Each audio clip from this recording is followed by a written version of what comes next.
Maliban lamang po Good morning. So here we are. Ongoing medical mission. Huwag mo na po pumila, maliban lamang po kung meron po kayo request galing sa inyong mga doctors. Kung 40 plus po kayo, wala po kayo. Pangalawang pila po para sa IC at ECG. Pangatlo upuan po, pila po ng peda at post chest x-ray.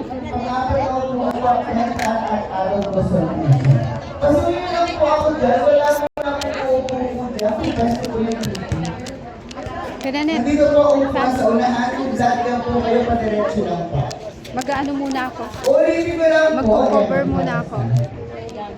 Ang blood care po ay dapat po dalawa po sinusunod natin po siya. Unang-una ang fasting dapat alas 10 na gabi kayo huling kumain. Hanggang ngayong umaga, wala pa po umiinom o kinakain.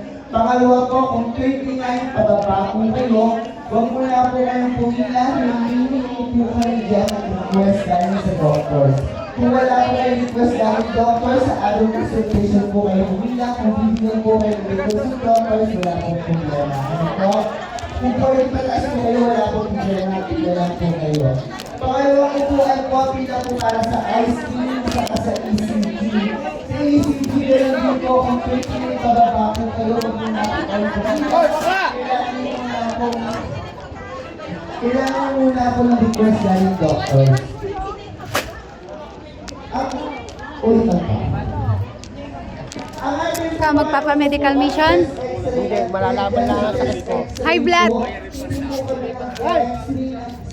Magpapa-medical mission ka din?